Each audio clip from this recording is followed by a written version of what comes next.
Hello, hello, hello. Welcome back. Happy uh, day 2 of Coaching Simplified, where we make coaching simple. And, I am Coach Pam. I am an ICF mentor coach. And so I am here to share with you as we celebrate International Coaching Week.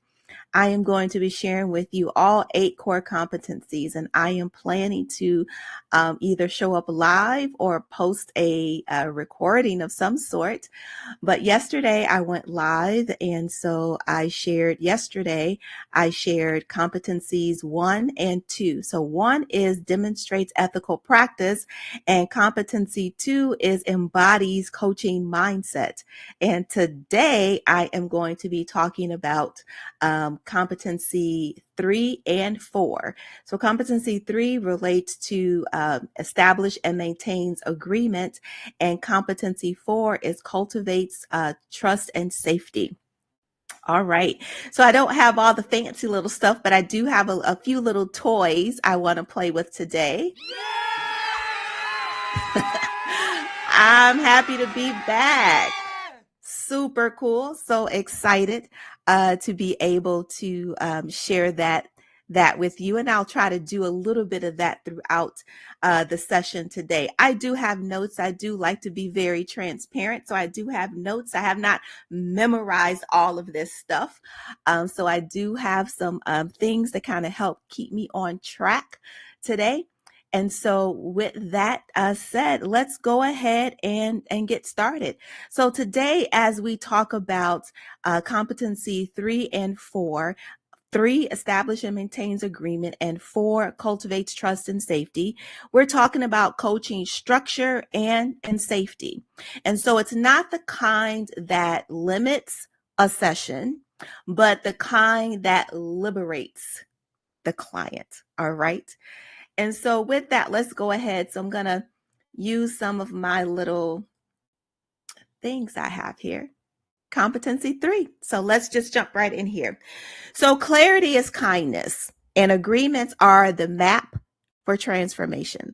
So when you are working with your clients, and as a mentor coach, when I am working with you, when you are, getting your mentor coaching hours, and I am working with you as your mentor, one of the things I really stress as it relates to the core competencies, especially 3, is that you really want to spend some time here. This competency 3, I've learned over the years as I have been coaching, is that competency 3 is like the meat. It is the foundation, in a sense, of the coaching session.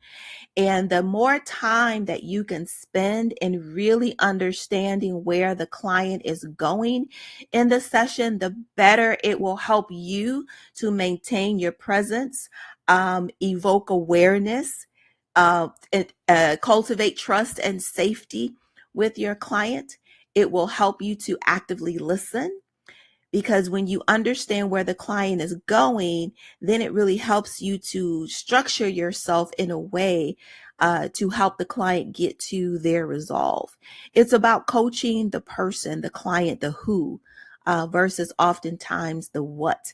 And when we are coaching, sometimes we want to try to fix it versus building the partnership and the collaboration and the connection with the client.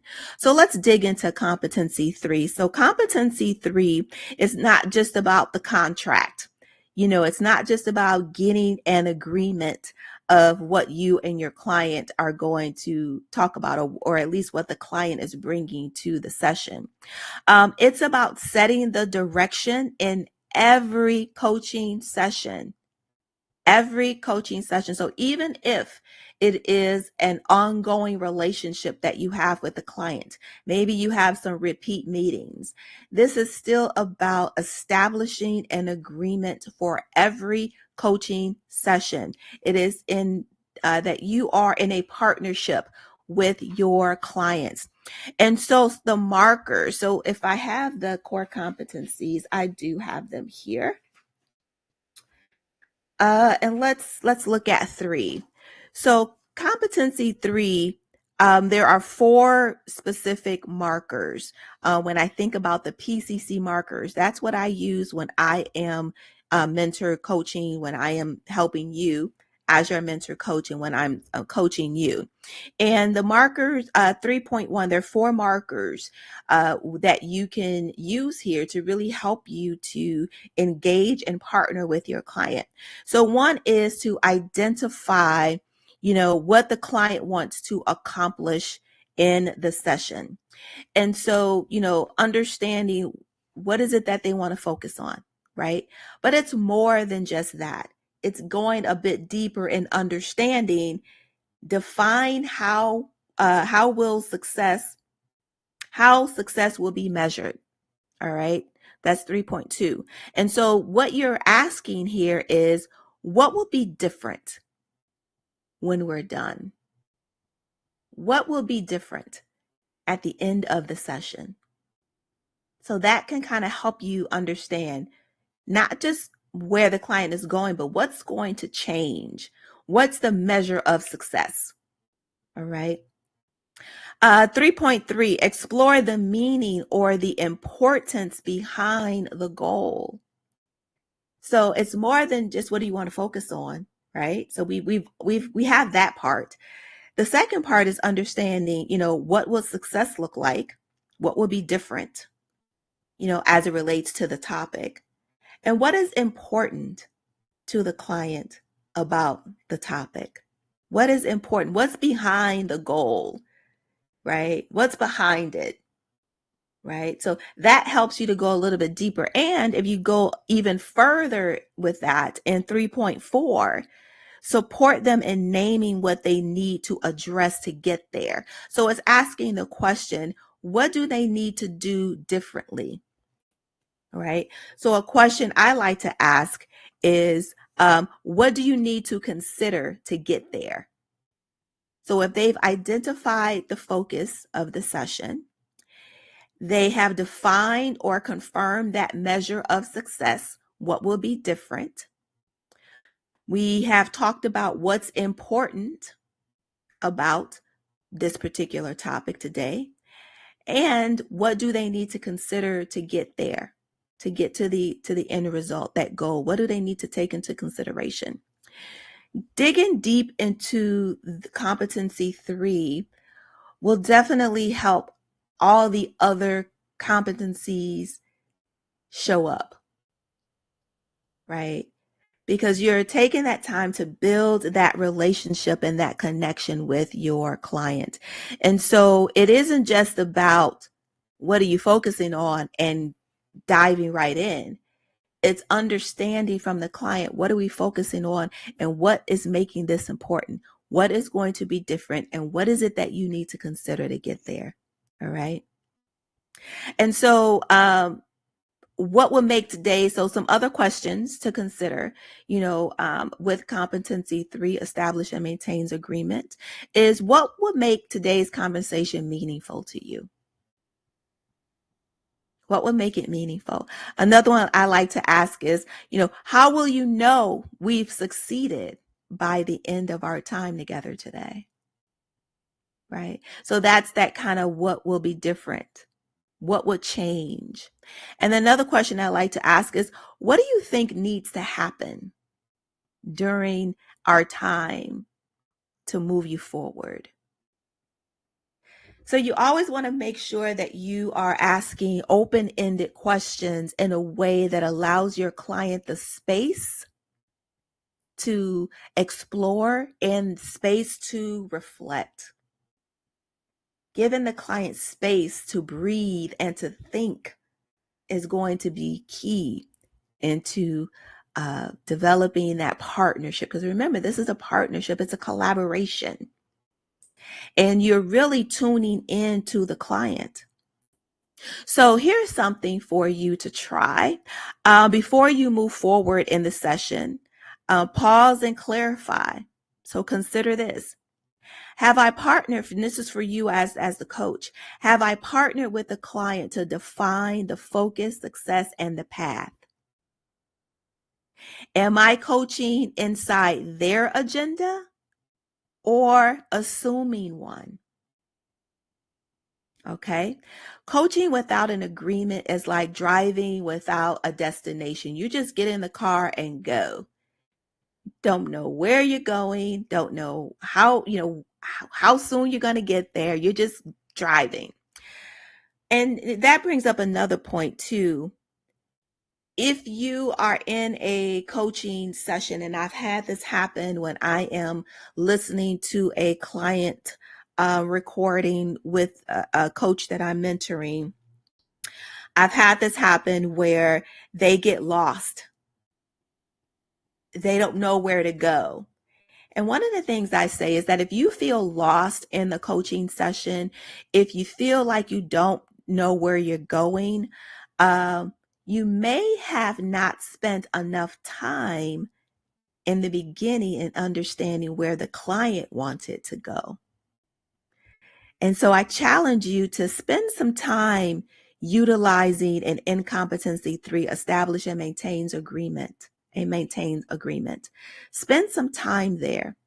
Because if you do get lost in the session, or you're not sure where to go, or maybe the client is going on a tangent, you can always refer back to what you agreed upon, during the beginning of the session.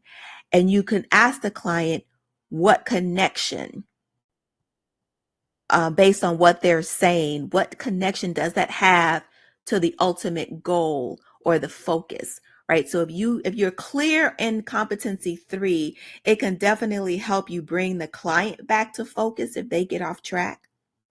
It can help you as the coach get back on track by being mindful of where the client wanted to go to begin with, what was important about it. And it can help you to structure your questions as well.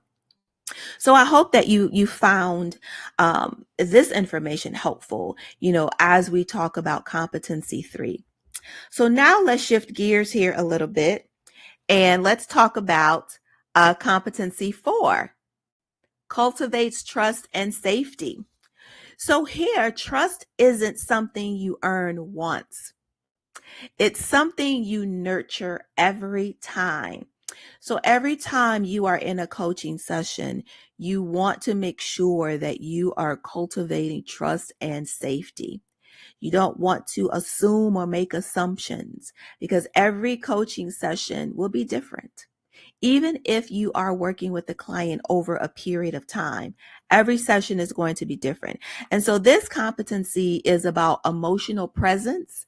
It's about safety, respect, and acceptance.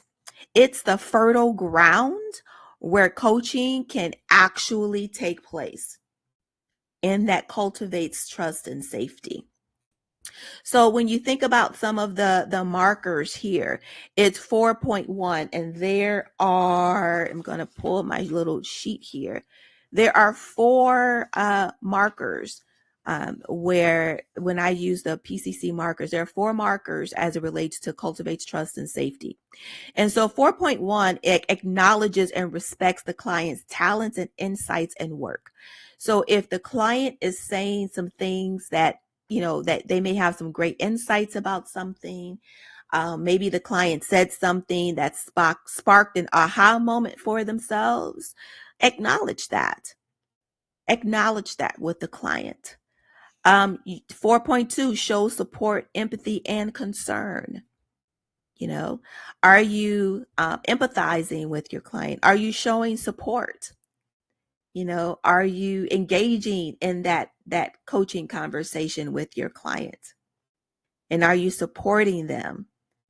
Are you asking open-ended questions in a way that is helping your clients and letting them know that level of curiosity, right? Acknowledge feelings, beliefs, or concerns. Acknowledge what the client is saying about their situation. Um, if there's any concerns, are you acknowledging things that you're hearing the client say? Are there key words? As you're listening to your client, you can sift or, start thinking about what are some of the key words that they're saying that you could take and reframe in a question and give it back to the client to acknowledge something that they've said. It might be, I noticed that you said a certain word. Let's say they use fear a lot. I noticed that you use the word fear several times. What's fear? What does fear mean to you? Right? So acknowledging what you're hearing, giving it back in the form of a question or observation to your client. And then when you think about 4.4, it's invite the client to respond and accept the response. Yeah. So when that one, often when it's inviting a client, it might be providing an observation with no attachment, and the client can respond in a way or accept, and you accept their response as is what they've said, right? And so, trust is built on, those micro moments. So when you allow silence instead of filling a space, letting a client have their say, it doesn't mean that you have to follow up with a question as soon as the client is done speaking, but allow some space there. When you may say something like, that sounds hard,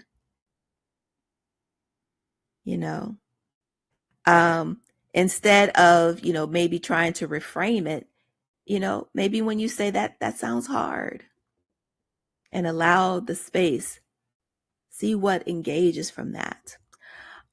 When you ask, what's coming up for you as I say that.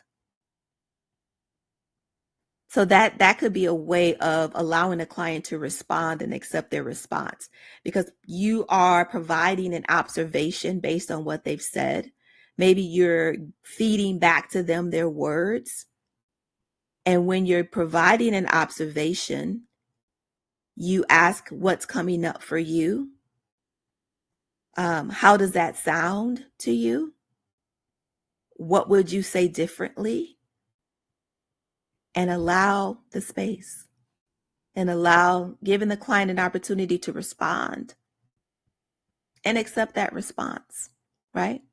So sometimes it's not all about the warm and fuzzies, when you think about cultivate trust and safety, but it is about being deeply respectful and fully present. And I find it helpful and powerful when you're able to take the client's words and give it back to them. Here is what I heard you say. How is that sitting with you? Here is what I heard you say. What else would you add to that? So those are ways to invite the client to respond. It's another way to acknowledge. In the actual marker, it says for 4.3, coach acknowledges and supports the client's expressions of feelings, perceptions, their concerns, beliefs, or suggestions. That one actually ties back to 3.4. Coach partners with the client to define what the client believes they need to address to achieve what they want to accomplish in the session. So that one ties back to 3.4, 4.3 in cultivate trust and safety. And so with this one, as a mentor coach, oftentimes when I am mentoring and I'm helping another coach with their mentoring and I'm listening to their recording, some of the things I'm looking for is, how does the coach respond to the client's vulnerability? Say that 20 times, right? Is the coach acknowledging the client's feelings and not bypassing them? So are you acknowledging a shift? Is that the client say something about their feelings, and are you acknowledging those feelings? Is the coach inviting the client to respond to the coaching and respecting the direction that the client is kind of going in? Because remember, this is client-centered. It's not coach centered. So it's not my agenda. It's the client's agenda. Where does the client want to go in this session? And are you positioning yourself to meet the client where they are and to help them and guide them along the way with the powerful questions that you ask and the open-ended questions that you ask? All right. So here, try this. As it relates to competency 4, try this one. And this is asking yourself as the coach, where did trust get strengthened in this session and how? All right. Another question you can ask yourself is, where could I have held more space instead of steering the conversation? So are you staying within your role as a coach? Or are you leading the client to go in the direction you think they should go in? So these are questions that help you to assess yourself as a coach so that you can identify continuous improvement for yourself, right? And so, so that's what I have for you today. When I think about these 2 competencies, competency 3, establish and maintains agreement. And when I think about competency 4, cultivates trust and safety.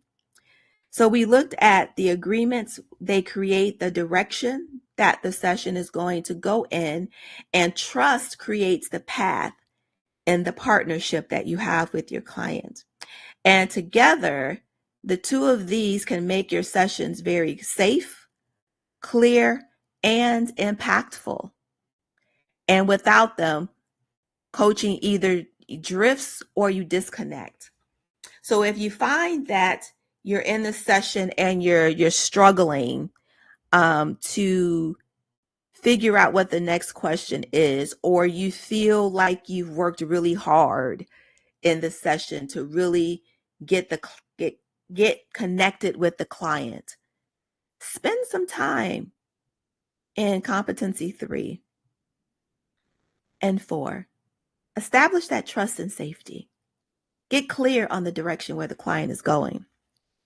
So if you are navigating these particular competencies here, and you want mentor support as you prep for maybe you want to level up to your PCC, or perhaps you are doing your ACC credentialing for the first time, or maybe you're doing it as a renewal, reach out to me. You can find me on LinkedIn, Pam Reaves on LinkedIn. That's REAV as in Victor, ES. You can find me on LinkedIn. You can find me on Instagram under Coaching Conversations with Coach Pam. You can find me on YouTube here. And check me out. I'm more than happy to partner with you and support you, and help you as you navigate these core competencies and really elevate your coaching skills as a coach, because we're always growing as a coach. It's not a one and done, because you got your credentials or you got your renewal, the learning doesn't stop. You're constantly learning and constantly growing in this space as a coach. And so, check me out. My website is pamdreaves.com. I am definitely a mentor coach. I have some availability available, so reach out to me. I'm more than happy to support you in all of that good stuff. And so tomorrow, which is Wednesday, I'm going to be talking about competency 5, maintains presence, and competency 6, listens actively. I'll be talking about those 2. And so this is where things are going to get deep and real. So you don't want to miss that. So until next time, keep it simple, keep it curious, and I will see you tomorrow. Take care.